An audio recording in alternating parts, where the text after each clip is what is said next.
días, gracias por venir. Es un placer tenerlos aquí en la Cumbre Empresarial Reducción de Jornadas y no. Y vamos a dar paso al presidente para que comience el acto.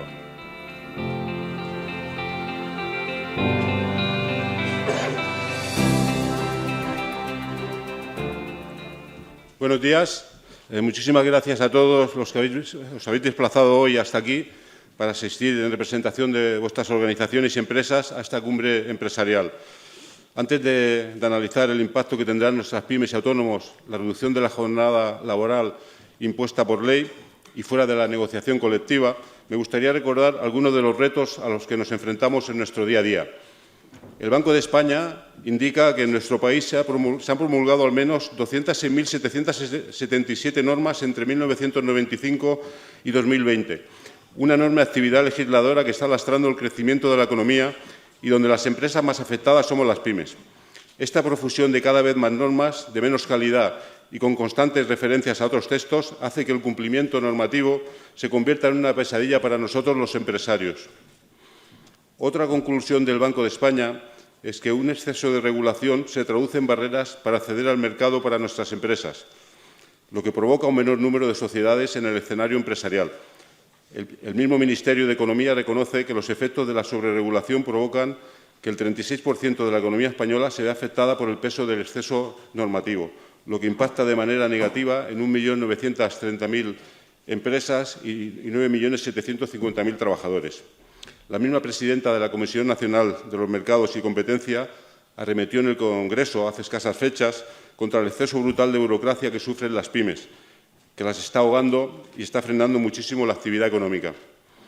La SBA, Marco Político de Actuación para las Pymes por parte de la Comisión Europea, en 2008 nos marcó el camino a seguir con su lema «Pensar primero en pequeño», cuyo principal objetivo era mejorar el entorno en favor de las pymes, eliminando todos aquellos obstáculos que no permitieran su desarrollo.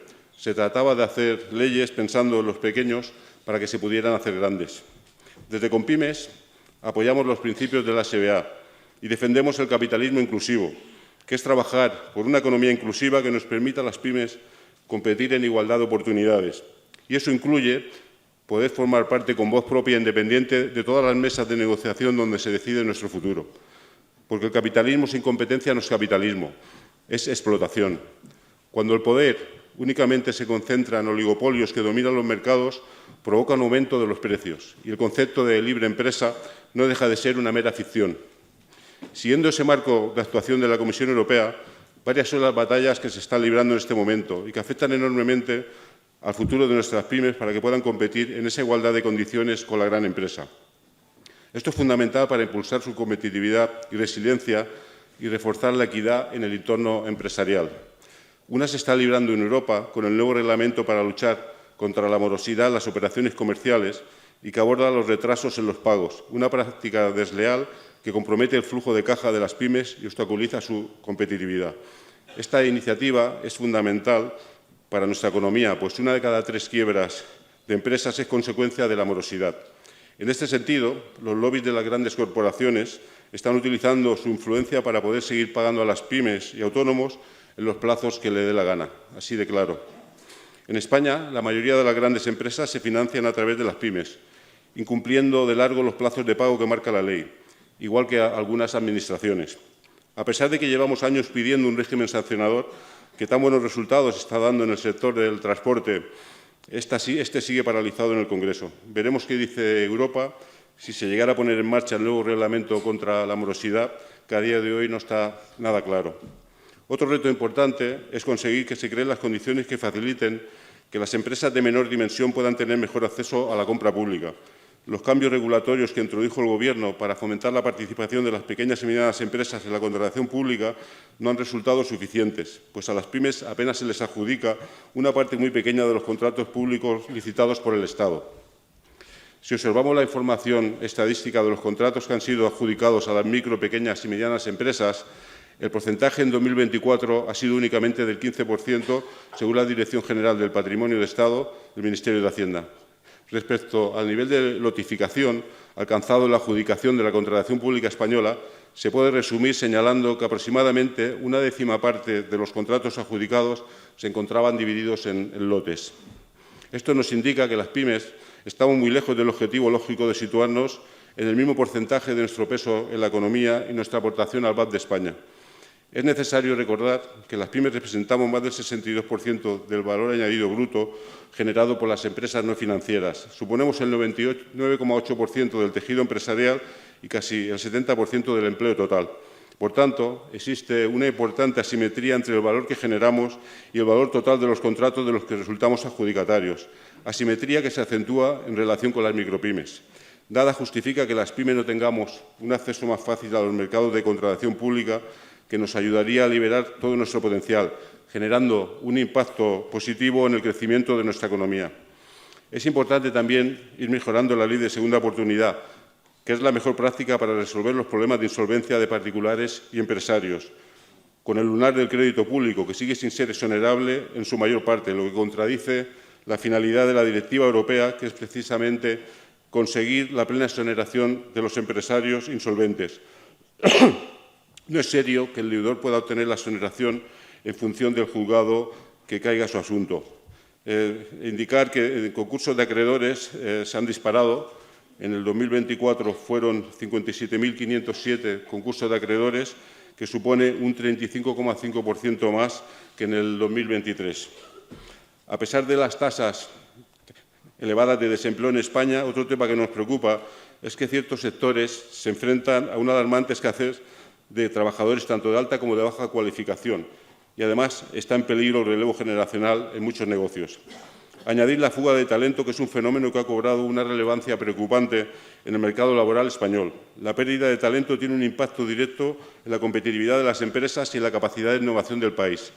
Cerca de 100.000 profesionales españoles abandonan el país anualmente, siendo la mayoría jóvenes altamente cualificados en áreas como tecnología, ingeniería y ciencias.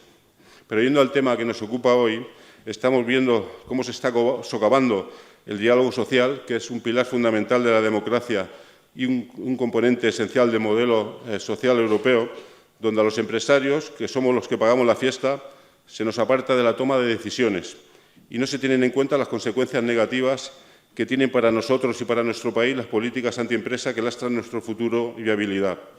Algo estamos haciendo muy mal como país cuando el futuro de nuestro tejido empresarial depende de propuestas populistas, propuestas propias de otras épocas en las que se perfilan dos bandos, el del empresario explotador y el del obrero, donde parece que hay que regular las horas porque trabajar es malo y parece que la gente esté explotada. No es justo que se demonice cada día a los empresarios como si todos fuéramos bancos o eléctricas con beneficios millonarios, sin tener en cuenta que España es un país de pymes y principalmente de micropymes y autónomos. Hablamos de personas que con su esfuerzo y sacrificio diario generan la riqueza de nuestra economía. Ahora nos quieren imponer la jornada de 37 horas y media cargándose el diálogo social, que hará un agujero de más de 20.000 millones a las empresas. Poco parece importar que el asentismo laboral esté desbocado y cuesta a las empresas el triple que hace 10 años, una verdadera lacra para el tejido empresarial español, pero también para las arcas públicas. El incremento del número de trabajadores protegidos a partir de una baja ha elevado los costes de las prestaciones que paga la Seguridad Social. El coste alcanzó los 15.000 millones en 2024, mientras las empresas desembolsaron por estas situaciones casi 14.000 millones el año pasado, según la Asociación de Mutuas de Accidente de Trabajo. Poco parece importar que la productividad de España se encuentre en horas bajas, no logre salir del bache y siga lejos de la europea. Hay muchas formas de mejorar la productividad, pero reducir la jornada laboral es posiblemente una de las menos efectivas. De aprobarse esta norma, España se situaría en la segunda posición entre los países europeos en los que se trabaja menos horas y donde la productividad laboral está entre las más bajas. ¿Qué puede salir mal, verdad? Pero lo más grave de todo es que, conociendo las consecuencias nefastas que tiene cargarse la negociación colectiva y no tener en cuenta la adaptación por sectores y tamaño de empresa, parece que da igual. El rédito político parece importar más que miles de pymes y autónomos cierren y los trabajadores pierdan su empleo en lugar de centrarse en ayudarlas a ser viables. Poco parece importar que el pequeño comercio atraviese un momento crítico con el cierre de 5.379 establecimientos más a principios de este año, que evidencia la fragilidad de un sector que lleva años resistiendo sin un respaldo suficiente, donde miles de autónomos que dependen de su actividad para subsistir se ven obligados a bajar las persianas sin perspectivas de recuperación. El comercio de proximidad es esencial para la vida de nuestras ciudades. Las ciudades y pueblos que pierden su comercio se vacían de vida y se convierten en espacios donde solo sobreviven las grandes cadenas, y aplicando estas políticas pronto nos encontraremos con barrios sin tiendas. Si observamos los datos referidos a empresas con asalariados que se extraen de las estadísticas de empresas inscritas en la Seguridad Social, desde el 2018 al 2025 tenemos casi 40.000 micropymes menos. Y con estas políticas, sin flexibilidad alguna, pues veremos cuántas van a poder sobrevivir. Según el barómetro del Consejo General de Gestores Administrativos, 700.000 pequeños y medianos negocios cerraron en pérdidas en 2023. Unos 600.000 siguen con serios problemas de liquidez y el 26% aumentó el endeudamiento durante ese año. El nivel de resistencia de muchos de ellos está al límite y en 2025, con las incertidumbres que se nos están planteando, puede ser la puntilla para muchos de ellos. La presión fiscal, el aumento de las cotizaciones sociales y el encarecimiento de las materias primas han disparado los gastos totales en los últimos años, poniendo contra las cuerdas a muchas empresas. Para hacer frente a esta situación, muchas pymes, y especialmente las micropymes, se han visto obligadas a acudir a la financiación. Esta presión fiscal en España es bastante superior que en el resto de Europa y así difícilmente podremos ser un país competitivo, y más estando a la cola en competitividad fiscal dentro de los países de la OCDE. Estamos asistiendo a una imposición por ley de la reducción de jornada de trabajo que representa una notable subida salarial sin contrapartida, tanto en los empleados fijos y a tiempo completo como los empleados a tiempo parcial. Es necesario recordar que la reducción de jornada viene aplicándose en la negociación colectiva desde hace muchos años, convenio a convenio, negociación a negociación, y adaptándose según las particularidades de cada sector y el tamaño de empresa para que no tenga efectos negativos. Se trata de la misma imposición que en la indexación del salario mínimo interprofesional al 60% del salario medio. Cada vez que sube el SMI, sube el salario medio y, por tanto, debe volver a subir el SMI para situarse en ese 60%, un juego de magia. El salario mínimo ha pasado de 736 euros en 2019 a 1.184 en 2025, un 61% más. El impacto de estas subidas ha afectado a los contratos públicos, que suelen prolongarse durante varios años. Las adjudicatarias, en muchos casos pymes y autónomos, han visto disparados sus costes de personal sin poder repercutir el incremento a los organismos adjudicadores. Es perverso que mientras el Gobierno impone a las empresas estas subidas del SMI, luego él mismo no las cumple en los contratos públicos. Las empresas se ven obligadas a ejecutar sus compromisos con las administraciones con pérdidas o con mínimos márgenes, ya que los precios se pactan al inicio de la relación contractual. No es posible repercutir las variaciones salariales en los acuerdos y no puedes salirte de ese contrato mientras no haya un nuevo concurso público, lo que socava también la calidad de los servicios. Es evidente que la subida del salario mínimo y la reducción de la jornada laboral, tal como se impulsa desde el Gobierno, tendrá efectos negativos para nuestra economía. Cuando se toman decisiones de tanto calado, sin consenso, sin medir las consecuencias, sin procesos adaptativos y abocando a muchas pymes al cierre, no podemos mantenernos de brazos cruzados. La negociación colectiva ha demostrado ser el instrumento más eficaz para adaptar y flexibilizar la jornada laboral. Los convenios colectivos han permitido reducir la jornada máxima en muchos sectores en función de las necesidades productivas y organizativas de las empresas y las preferencias de sus trabajadores. Esta flexibilidad ha sido crucial para mantener la competitividad empresarial mientras se mejora la conciliación entre la vida laboral y personal de los trabajadores.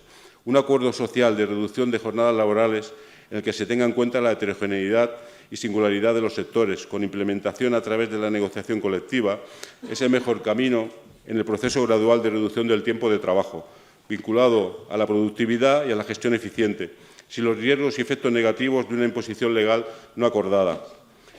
Para justificar lo injustificable de no contar con las opiniones empresariales, anuncian que admitirán enmiendas en el trámite parlamentario sobre ayudas a empresas de pocos trabajadores y sobre plazos de aplicación de la ley. Los empresarios no queremos limosna, queremos simplemente trabajar con las condiciones adecuadas que nos permitan ser viables, crecer y generar empleo. Me parece una irresponsabilidad aumentar los costes laborales de muchas pymes en casi un 10% en un año entre SMI y reducción de jornada. Las posibles ayudas no resuelven el problema y son un derroche incomprensible.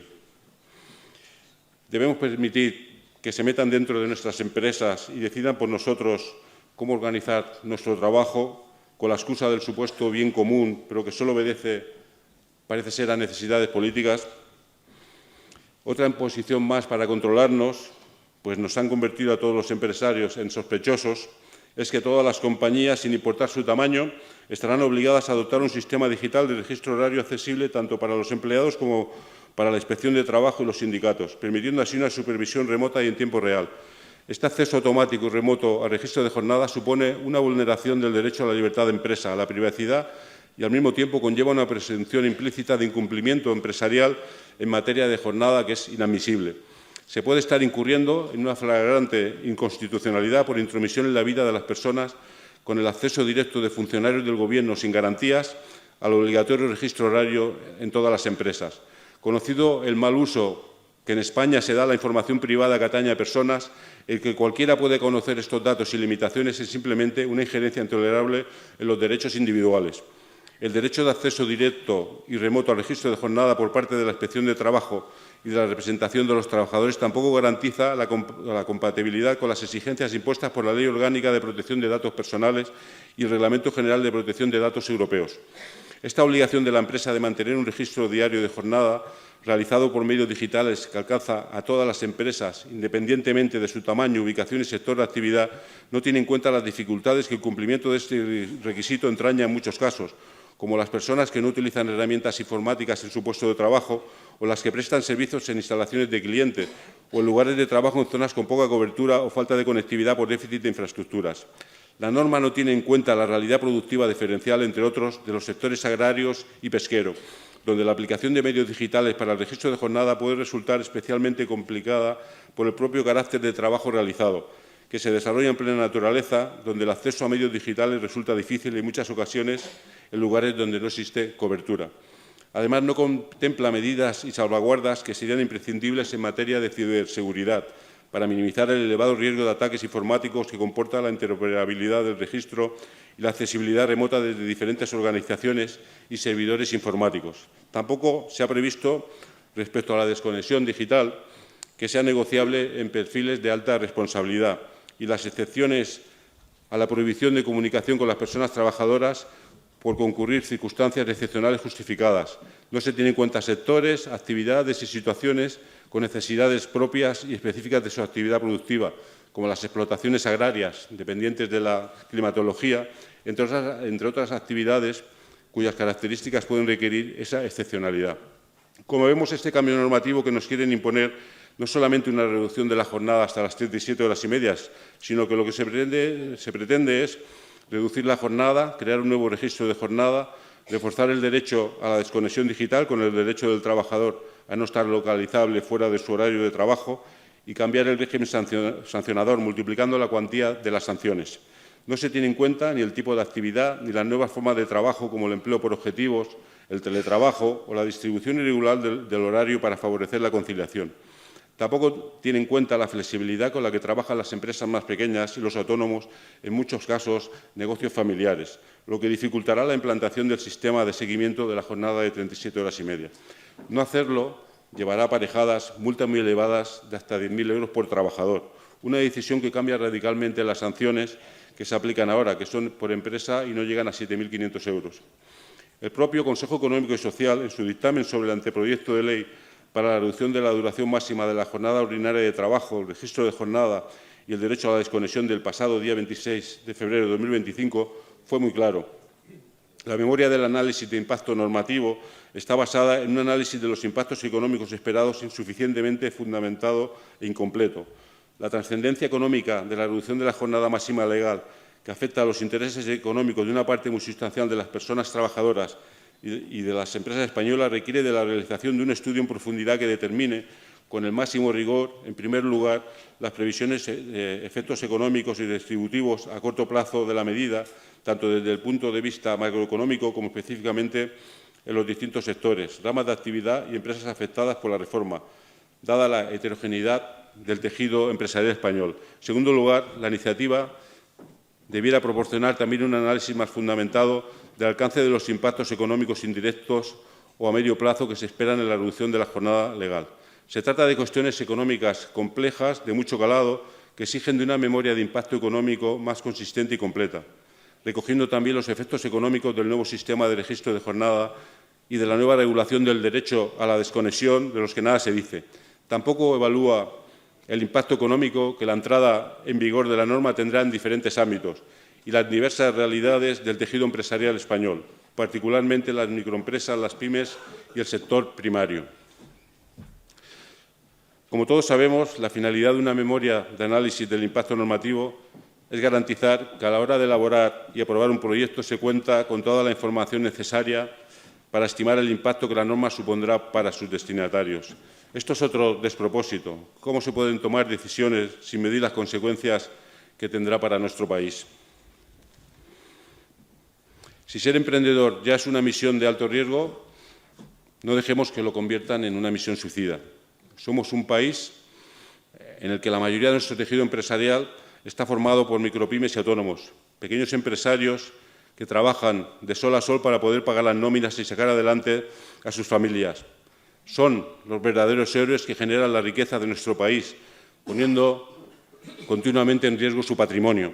Estamos muy cansados de que se cree un enfrentamiento entre empresarios y trabajadores y se denoste la figura del empresario como si fuera un explotador. Cometemos un grave error, dejando que se fomente desde algunos ámbitos del Gobierno esta guerra ficticia que perjudica a todos, en lugar de dignificar la figura del empresario para que cada vez haya más emprendedores que quieran abrir negocios y que contribuyan a aumentar el empleo y la riqueza de nuestro país. Somos conscientes de la importancia de nuestros empleados, de cuidarlos y de la necesidad de pagar sueldos dignos. Pero los empresarios debemos sentirnos orgullosos de lo que somos. Sí, debemos sentirnos muy orgullosos de lo que somos y de lo que hacemos y de nuestra contribución a la sociedad. Pero debemos luchar para recuperar ese orgullo y el prestigio de ser empresarios, promoviendo el compromiso de los trabajadores con nuestros proyectos. No podemos permitir que nos enfrenten y que nos engañen diciéndonos que trabajando menos tendremos mayor prosperidad. Cuando se cambia la cultura del esfuerzo por la de las ayudas públicas, cuando alentamos más el subsidio que el emprendimiento y se nos dice que trabajando menos seremos más felices, entramos en una dinámica que tendrá un horizonte muy poco prometedor para el futuro de nuestro país. Por eso ha llegado el momento de decir basta. Ha llegado el momento de que todas las organizaciones estemos más unidas que nunca y defendamos nuestros derechos por el futuro de nuestras empresas, por el futuro de nuestros hijos y por el futuro de nuestro país. Así no. Muchas gracias.